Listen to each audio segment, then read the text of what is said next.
ಏಯ್ ನಿನಗೆ ಉಗಿದ್ ಕಳ್ಸಿದ್ ಸಾಲದು ಅಂತ ನಿಮ್ಮ ಅಪ್ಪ ಅಮ್ಮನ ಬೇರೆ ಕರ್ಕೊಂಡ್ಬಂದಿದೀಯೇನೋ? ನೀವಾ? ಬನ್ನಿ ಬನ್ನಿ. ಬಂದವ್ರನ್ನ ಬಾಗಿಲಲ್ಲೇ ಇಳಿಸ್ಕೊಂಡು ಮಾತಾಡ್ತಾ ಇದ್ದೀರಲ್ಲ, ನೀವು ಬನ್ನಿ ಒಳಗೆ. ನಮ್ಮ ಯಜಮಾನ್ರಿ ಯಾವಾಗಲೂ ಹಾಗೆ ಸ್ವಲ್ಪ ತಮಾಷೆ. ಬನ್ನಿಮ್ಮ.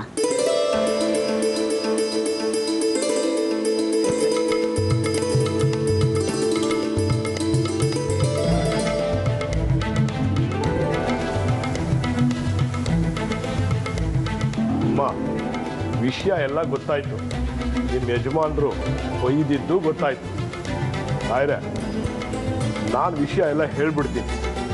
ನಾವು ಮಿಡ್ಲ್ ಕ್ಲಾಸ್ ಫ್ಯಾಮಿಲಿ ಅವರೇ, ಏನೋ ತಕ್ಕ ಮಟ್ಟಿಗೆ ಆಸ್ತಿ ಪಾಸ್ತಿ ಮಾಡ್ಕೊಂಡಿದ್ವಿ. ಇವನು ನಮ್ಗಿರೋನು ಒಬ್ಬನೇ ಮಗ.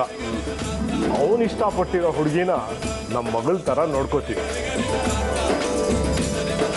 ದಯವಿಟ್ಟು ದೊಡ್ಡ ಮನ್ಸು ಮಾಡಿ ನಿಮ್ಮ ಮಗಳನ್ನ ಕೊಟ್ರೆ ಬಿಕಾರಿ ಥರ ನೋಡಿಕೊಂಡು ಆಮೇಲೆ ಅವಳನ್ನ ಯಾವ್ದಾದ್ರು ಕೆಲ್ಸಕ್ಕೆ ಸೇರಿಸಿ ಅವಳು ಸಂಬಳದಲ್ಲಿ ಊಟ ಮಾಡ್ತೀರ ಅಷ್ಟೇ. ರೀ, ಸ್ವಲ್ಪ ಸುಮ್ಮನೆ ಕೂತ್ಕೋಬಾರ್ದ? ಅದೇನು ಮಾತು ಅಂತ ಆಡ್ತೀರಾ?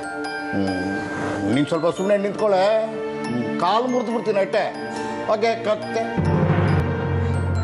ಬೇಡ ರೀ, ನೀವು ಸ್ವಲ್ಪ ಬನ್ನಿ ಒಳಗಡೆ. ನಾನು ಬರೋಲ್ಲ. ನಾನು ಹೊರಗಡೆ ಕರ್ಕೊಂಡೋಗಿ ನೀನು ನನ್ನ ಕಾಲು ಹಿಡ್ಕೋತೀಯ ಅಷ್ಟೇ. ನಿನಗೋಸ್ಕರ ನನ್ನ ಮಗಳ ಜೀವನ ಹಾಳು ಮಾಡೋಕ್ಕೆ ನಂಗೆ ಸ್ವಲ್ಪ ಇಷ್ಟ ಇಲ್ಲ. ಹಾಂ ನೋಡಿ ಸ್ವಾಮಿ, ಎರಡು ಕಿವಿನು ತೆಗೆದು ಕೇಳಿಸ್ಕೊಳ್ಳಿ. ನನಗಿರೋಳು ಒಬ್ಬಳೇ ಕಿರಿ ಮಗಳು. ಬೇರೆಯವ್ರಿಗೆಲ್ಲ ಇಬ್ಬಿಬ್ರು ಕಿರಿ ಮಕ್ಳು ಇರ್ತಾರ ಸರ್? ಏಯ್ ಸುಮ್ಮನೆ ಕೂತ್ಕೊಳ್ಳೋ.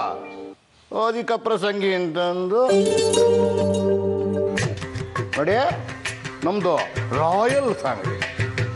ಏನೇ ಮಾಡಿದ್ರು ಏನೇ ತಂದರೂ ರಾಯಲ್ ಆಗೇ ಇರಬೇಕು. ನಮ್ಮ ಸಂಬಂಧಿಕರಿಗೂ ಅಷ್ಟೇ, ರಾಯಲ್ ಆಗಿದ್ದರೆ ಮಾತ್ರ ನಮ್ಮನೆ ಒಳಗಡೆ ಪ್ರವೇಶ.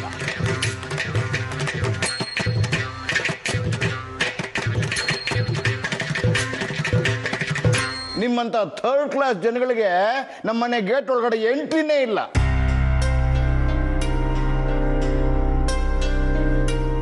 ಅಂಥದ್ರಲ್ಲಿ ಒಳಗಡೆ ಹಾಕೋದು ಸಂಬಂಧ ಬೆಳೆಸ್ತೀವೇನ್ರಿ?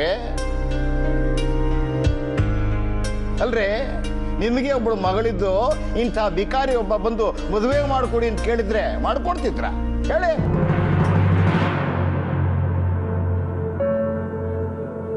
ಏನ್ ಸರ್, ಬಂದಾಗಿಂದ ನೋಡ್ತಾನೆ ಇದ್ದೀನಿ, ಬಾಯಿಗೆ ಬಂದಾಗ ಮಾತಾಡ್ತಾನೆ ಇದ್ದೀರಾ? ಏನೋ ನಮ್ಮ ಮಗನಿಗೋಸ್ಕರ ಸಹಿಸ್ಕೊಂಡಿದ್ರೆ ಯಾಕೋ ಅತಿ ಆಯ್ತು. ಸರ್ ಸರ್, ನಿಮ್ಮ ದಮ್ಮಯ್ಯ ಸರ್, ದಯವಿಟ್ಟು ಹಾಗೆಲ್ಲ ಮಾತಾಡಬೇಡಿ. ಅದು ಈ ಅಮಾವಾಸ್ಯೆ ಹುಣ್ಣಿಮೆಗೆ ಇವ್ರು ಈ ರೀತಿ ಹುಚ್ಚುಚ್ಚಾಗಿ ಆಡ್ತಾರೆ ಸರ್, ತಿಳ್ಕೊಬೇಡಿ. ಅಷ್ಟೊಂದು ಹುಚ್ಚಿಡ್ದಿದ್ರೆ ಹುಚ್ಚಾಸ್ಪತ್ರೆಗೆ ಸೇರಿಸಿಮ್ಮ. ಅದನ್ನ ಬಿಟ್ಟು ನಮ್ಮಂತವ್ರನ್ನ ಕರೆಸಿ ಯಾಕೆ ಅವಮಾನ ಮಾಡ್ತೀರಾ? ಪ್ರವೀಣ, ನಡಿಯೋ ಹೋಗೋಣ. ಇವಳು ಅಜ್ಜಿ ಅಂತ ಹುಡುಗಿನ ಹುಡುಕ್ತೀನಿ ನಿನ್ಗೆ. ನಿಮ್ ಯೋಗ್ಯತೆಗೆ ಅವಳ ಅಜ್ಜಿ ಅಂತ ಹುಡುಗಿನೇ ಸಿಗೋದು. ನಡೀರಿ. ಹೋಗಯ್ಯ, ಹುಡ್ದಾಗಿಂದ ಹೆಂಗಸರು ದುಡ್ಡಲ್ಲೇ ಬದುಕ್ತಾ ಇದ್ಯಾ? ನಿನ್ನಂತವ್ರ ಹತ್ರ ನಾವು ಮಾತು ಕೇಳ್ಬೇಕಾ? ಪ್ರವೀಣ, ಇಷ್ಟಾದ್ಮೇಲೂ ಇನ್ನು ನಿನ್ಗೆ ಈ ಹುಡುಗಿನೇ ಬೇಕಾ? ಅಮ್ಮ, ಅದು ಅವರಪ್ಪ ಹುಚ್ಚುಚ್ಚಾಗಿ ಆಡ್ತಾರೆ ಅಂತ ಪ್ರತಿಮಾ ಏನಮ್ಮ ತಪ್ಪು ಮಾಡಿದಾಳೆ? ಪ್ರತಿಮಾನ್ ಬಿಟ್ಬಿಡು ಅಂತ ಮಾತ್ರ ಹೇಳ್ಬೇಡ. ಏಯ್ ಏನಯ್ಯ, ಇಷ್ಟೆಲ್ಲ ನಿನ್ ಮುಖಕ್ಕೆ ಮಂಗಳಾರತಿ ಮಾಡಿದ್ರು ನೀಗ ಇನ್ನೂ ಬುದ್ಧಿ ಬರ್ಲಿಲ್ವಾ? ಇದು ನನ್ನ ಮುಂದೆನೆ ಕೂತ್ಕೊಂಡು ನನ್ನ ಮಗಳನ್ನೇ ಕೇಳ್ತಾ ಇದೆಯಲ್ಲ.